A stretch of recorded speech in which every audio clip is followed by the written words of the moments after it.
Going to go right now to the start of WJZ News at 11, which starts right now with more information. Live from WJZ, this is breaking news.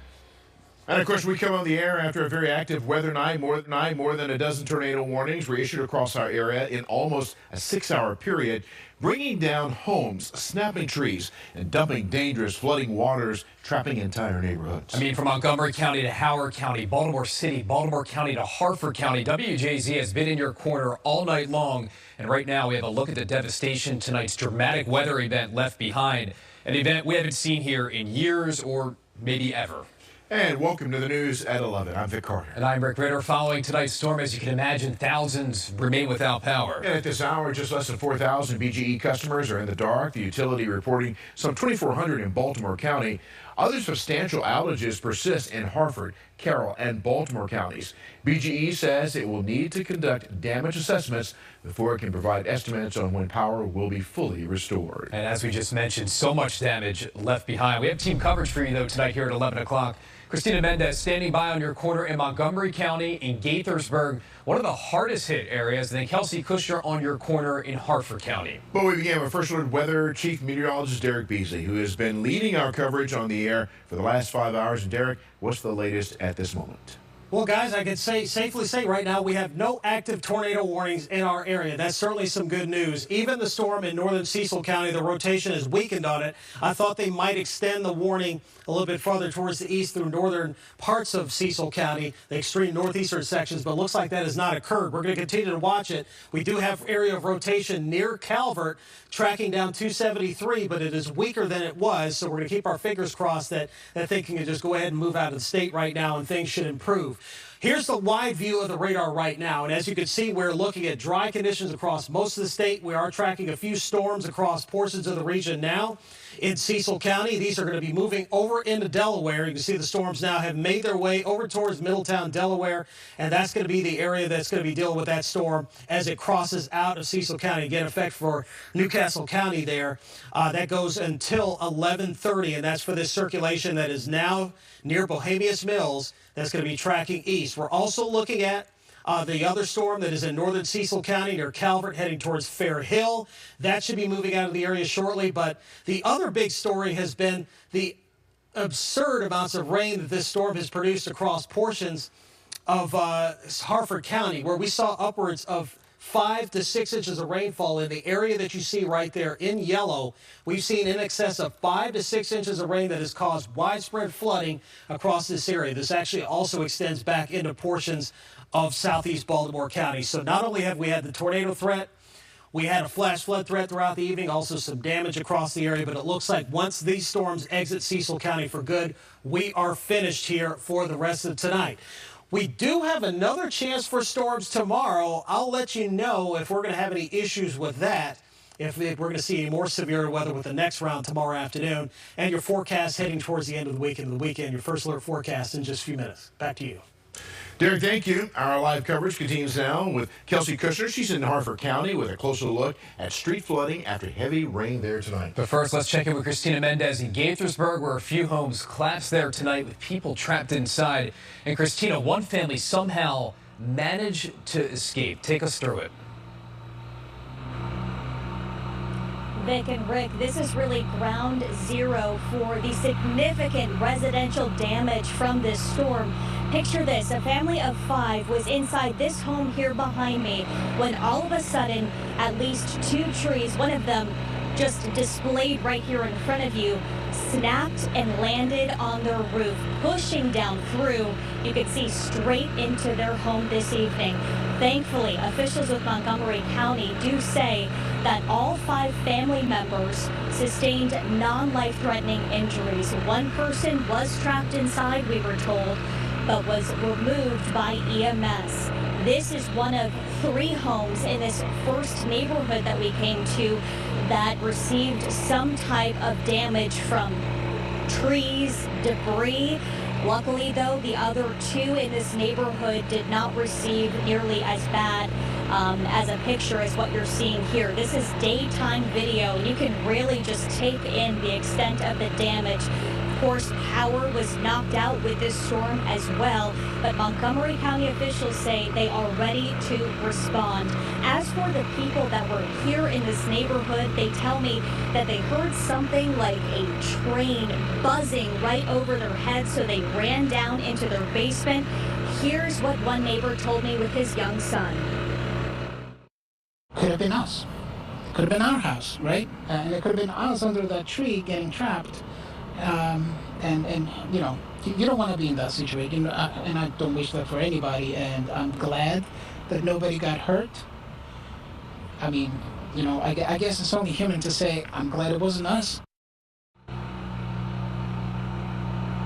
And he goes on to say just how sorry he is for the people in this community. He lives just behind this home and says that when he stepped out to take a look at what was going on, he did see several trees that had dropped right around his property. We're going to head now to Harford County, where Kelsey Kushner is standing live on your corner with a look at other weather damage there. Kelsey. Yeah, Christina, well, the biggest issue up here in Harford County has been that flooding, and I'm telling you, the roads out here were turned into rivers, making it very dangerous for drivers to be out here. We're actively getting new updated information. Officials say crews have been dispatched to more than 20 swift water rescue calls. They're still actively getting calls. Five to six of them were actual rescues. Now, I'll step out of the way here so you can see the road behind me. Now, just about an hour ago, this entire road, Route 40, was covered with water. Cars are now being able to make their way swiftly through the road. That water is receding. But I mean, I'm telling you, within the past hour, this entire road was like a gigantic swimming pool. Cars had to come to a complete stop. Other cars weren't noticing just how deep that water really was and was plowing through that water, of course, making it very dangerous for drivers out here. There was one car that we can see across the street that was stalled deep in that water. There was a nearby gas station that was completely underwater. And if you take a live look at our shot now, you can see that car that now is out from the water. So that really shows just how much that water has receded within the past hour. But again, Harford County officials say it is still very dangerous out here to be out here on the roads. Even though that water is receding, it's dark out here. There is still water that is on the roads. They want drivers to be careful if you do have to get out on that road, but if you don't, stay inside. For now, reporting live, Kelsey Kushner for WJZ. Christina and Kelsey, thank you so much. With these pop-up storms happening more frequently with the summer season upon us, now's a good time to make sure that you have the CBS News app. You can get WJZ News, First Alert Weather, and the CBS News Baltimore live stream all in one place. Just download our CBS News app for free. You can find it in the App Store or by scanning the QR code on your screen. We're tracking other stories tonight. In Howard County, for example, police say they've arrested a peeping Tom accused of filming women in public, one a 16-year-old girl. And dozens of women in all believed to be victims in this, as police say 43-year-old Delano Drain of Owings Mills found out when he attempted to film that teen while she was in a changing room at the mall in Columbia. Police say they uncovered 37 more victims, and some he filmed and some whose phones, well, he had access while on his job as a dental assistant in Columbia. We know that includes co-workers and patients, as Frayne is now being held without bond in Howard County. Home check-ins for parolees are now suspended in the wake of the murder of a parole and probation agent last Friday. Police say Davis Martinez was killed while checking on a parolee in Chevy Chase. That suspect, Emmanuel Sewell, was later arrested in West Virginia. Leaders of the union representing parole and probation workers say that there needs to be major changes to keep their agents safe. I don't believe that any agent should ever go out to the home of anyone alone. You should have someone else there who is at least able to call for help. It's typical that they go alone on those visits. Typically, they will assess the situation, assess the risk. This individual had not shown to pose a risk prior. While the state has suspended those in-home check-ins, virtual and in-office visits do continue, but the union says there have been several security incidents there too, including one incident where security did not respond to an aggressive individual. And Unified Command says salvage crews have removed the last large steel truss segment of the Key Bridge now that's been blocking the Fort McHenry Federal Channel. And that removal had happened over the course of 2 days this week. Certainly a major step towards restoring access to that channel. Unified Command says the Fort McHenry Channel still on track to open sometime between Saturday and Monday. And still to come on WJZ News at 11 o'clock. The size of your family is one of the most impactful decisions you can make. What you need to know as a push to ensure you can decide how many children to have fails in Washington. And it's hard enough to get picky kids to eat healthy food. You might know that firsthand. The alarming new report now, as one watchdog says, it has found high levels of lead in some snacks. We'll have what you need to know.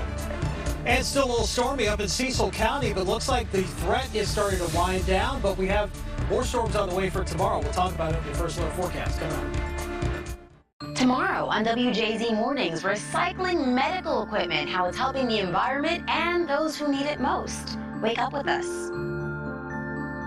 On your corner, in your corner. This is WJZ. A vote to preserve access to birth control failed in the Senate. And Republicans blocked the right to the Contraception Act on a procedural vote preventing a yes or no vote on that bill. Now, Democrats say it would preserve your right to buy and use contraceptives, including birth control pills and condoms. At least 27 Senate Republicans have signed onto a letter now saying there is no threat to contraception access, and the bill is, quote, fear-mongering to score cheap political points. Testimony continued today in Delaware as Hunter Biden faces trial on gun charges. Biden's ex-wife and a former girlfriend both testified about finding his drug paraphernalia. Prosecutors say Biden lied on a form when buying a handgun in 2018, saying he was not using drugs. Biden's lawyers argue that wasn't a knowing falsehood. And meanwhile, the Georgia case against Donald Trump is on hold now, all to review a trial judge's order allowing Fulton County DA Fannie Willis to remain as prosecutor. Now, this delay only applies to Trump and 8 co-defendants looking to remove Willis in her office over a romantic relationship she had with a special prosecutor who has since left the case. Arguments tentatively set for October. And there are new developments overseas as Israel continues to press its war on Hamas. And tensions already high are getting even higher as thousands of Israeli nationalists held an annual march through a Muslim area of Jerusalem, chanting anti-Arab and anti-Islamic slogans. The annual march marks the day Israel captured East Jerusalem after a war in 1967. In Gaza, new Israeli strikes killed at least 2 people and injured more than 20 others. That's according to the Hamas-run Gaza Ministry of Health. And the European nation of Slovenia has become the latest to recognize the state of Palestine as a political entity, saying it is a necessary move to end the war and ensure peace. And a gunman was shot and captured after an attempted attack on the U.S. Embassy outside of Beirut, Lebanon. Authorities say that gunman, a Syrian national, opened fire outside of the embassy compound early this morning. The U.S. Embassy says no staff members were injured. Lebanon does border Israel to the north, and tensions, as you know, have been high since the Israel-Hamas war began. In your Health Watch, a warning for parents as Consumer Reports says it found elevated levels of lead in 3 snacks aimed at children. The magazine found one snack from the brand Lesser Evil had 112% of the daily allowance of lead. Another had 60%. Meanwhile, an organic puffs from Serenity Farms brand had 53% of California's lead standard, which is the nation's strictest. Lesser Evil tells CBS News food safety is a top priority and that we conduct extensive testing for all Lesser Evil products that complies with California Proposition 65 and federal standards. Serenity Kids says our puffs are and have always been safe for consumption. All of our products test well below the maximum allowable dose levels. There's an effort underway at the University of Pennsylvania now to develop a human vaccine for the bird flu. We've been tracking that H5N1 strain, which has impacted dairy cattle herds in several states now. And the CDC says it has caused respiratory symptoms in 1 of 3 dairy workers. Now, the CDC says the threat to humans and the supply of dairy and beef remains low. Well, tonight, the head of the United Nations giving humanity a stark warning on climate. And it comes as new data from European scientists show every month from June 2023 to May 2024 has been the hottest month on record. In the case of climate, we are not the dinosaurs. We are the meteor. Secretary General Antonio Guterres says that the good news is humans can be the solution. He's called for new policies, including bans on advertising for fossil fuel products. 2 weeks ago, Maryland Representative Jamie Raskin called on the Justice Department to investigate the industry for misleading Americans on the impacts of fossil fuels on the climate. And that warning comes as the Maryland Health Department reported the first heat-related death of the year, the victim, a 59-year-old man from Prince George's County. Now, the department reminding you not to leave your children or pets in your cars for any length of time, even if the windows are cracked, and check on older adults in your family and nearby community. And we're still tracking the ongoing impacts from tonight's severe weather outbreaks. Here is a look at a video of a funnel cloud attempting to form in Poolesville. Just one of the breathtaking scenes that we've seen all across our area this evening. And let's get back over to Chief Meteorologist Derek Beasley, who's done a phenomenal job for hours now, keeping our viewers safe and informed. Derek. Well, I appreciate you guys and that just doing our job, you know, trying to make sure that you guys were safe, because it's been a while since we've seen anything like this. And I would have to say this event actually overperformed, because earlier today it really didn't look like it was going to be much. But what we always say is in meteorology, never trust warm fronts. And that's exactly what we had moving through the area. The storms tapped into that shear on the front, started spinning, and you ended up with stuff like that. So fortunately, all of this is beginning to move out.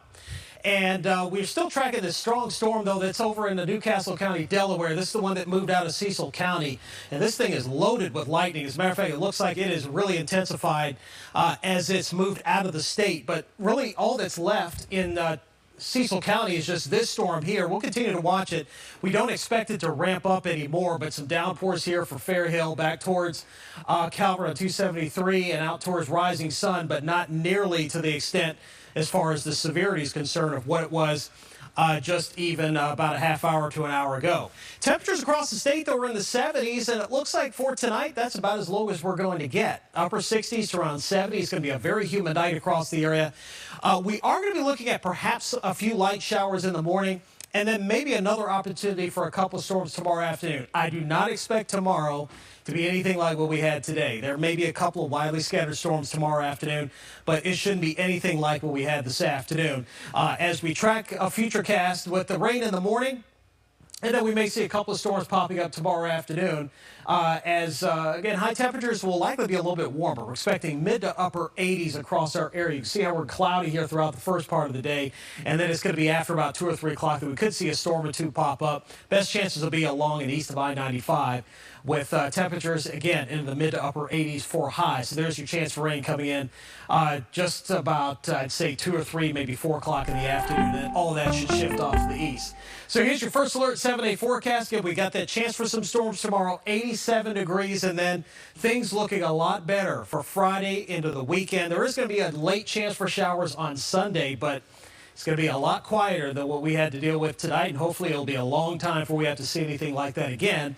So enjoy tomorrow and enjoy the rest of the week. And the weekend looks like the weather is going to be a lot quieter across our area. Guys, back over to you. Derek, when the Orioles homer, they drink from the hose, and they've been getting their fill in Toronto, gulping by the gallon. Can they keep the flow going tonight? We'll have highlights next in sports. Making history while commemorating history. A local HBCU band performing at the 80th anniversary D-Day parade in France. Tomorrow morning on WJZ, we remember the mission that changed the course of World War II. Wake up with us. Marcus here with sports. It's a good thing the Orioles weren't home tonight. No, most definitely. Playing in a dome. How about a close game for something different here? The Orioles-Blue Jays Battle of the Birds has been a lopsided matchup in favor of the O's. They pummeled the Jays in Toronto the first 2 nights and launched 7 home runs in those games. Now, the O's do feel right at home in the dome, winners of 9 of their last 10 games there going into this one. Now, I mentioned all the home runs. Anthony Santander, second inning, up, and away. A familiar scene. Santander's 12th homer of the season. The O's scored twice in the second inning for the early lead. They have not trailed in the series to this point. Well, Toronto does hit back in the bottom of the second. Isaiah Kiner-Falefa singles up the middle off starter Albert Suarez. Tying run in, it's 2-2, and it stays that way to the 9th inning. Craig Kimbrell, pitching for the O's, tries to pick off the runner at first. The throw hits Kevin Biggio. He goes to second base, then to third on a fly ball. So it's Kiner-Falefa again, this time off Kimbrell with one out, and it's over the head of Kyle Stowers in right field, and in comes the winning run. It is a rare Oriole loss in Toronto as the Jays walk it off 3-2, the final last game of the series Thursday afternoon. And the O's have named Cade Povich the starter for the Thursday game. He is with the team in Toronto, set to make his major league debut. Povich is promoted from the minor league team in Norfolk, where he was one of the top pitchers in the AAA International League. He's 24 years old. The O's got him from Minnesota in a trade for pitcher Jorge Lopez 2 years ago. Baltimore basketball star Angel Reese is off to a good start in her WNBA career, but the rookie ran into trouble in her last game. She was ejected by an official who thought Reese was disrespectful. Well, the league reviewed that, and they have rescinded that ejection, so we'll just say it didn't happen. Reese and the Chicago Sky are in Washington, D.C. to play the Mystics on Thursday. Big crowd expected as the WNBA enjoys heightened popularity. The women's season just started. The men have moved to their finals. The Dallas Mavericks getting ready for Game 1. They opened the series against the Celtics in Boston Thursday night. Home court advantage is real in Boston, where the Celtics won 37 of their 41 games at the Garden. So the Mavs are bracing for a rude welcome in the finals opener. I think it's very loud crowd. Everybody knows that. I know they've been known for that. It's hard to play in this place. The crowd is amazing for their team, and all I gotta say is we gotta stay together. It's us against them, so we gotta stay together. But it's gonna be really hard to play in this crowd. Dallas last won the NBA title 13 years ago. It's been 16 years for Boston. The Celtics come into this one as the favorite. Guys, back to you. All right, Mark. Thank you, sir. Well, the news at 11 continues right after this. Let's do this.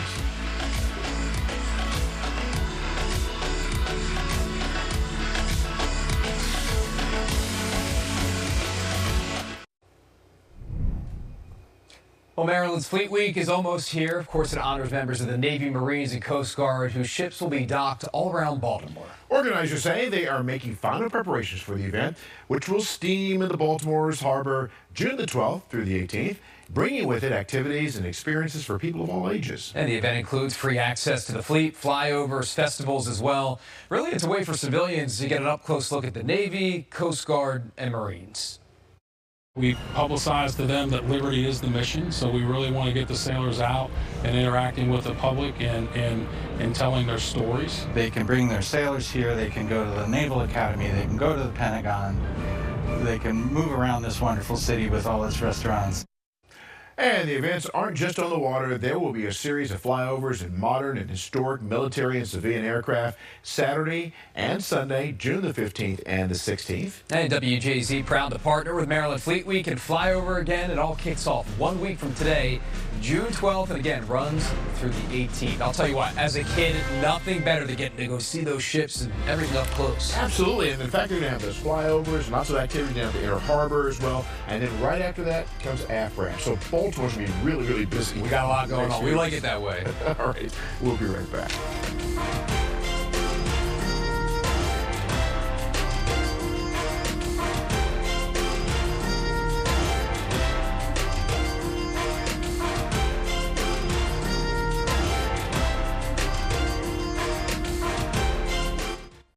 Coming up on the Late Show with Stephen Colbert, rock star John Bon Jovi. Hopefully he gives you something to smile about tonight. For all of us here at WJZ, thank you for watching what was a long night to say the least. Yeah, it's supposed to. And once again, hats off to Derek and Sasha for keeping us on top of those storms as they move through Maryland. And we're so very proud of having part of the team. Of course, we'll see you right back here tomorrow. Until then, have a good night and be safe.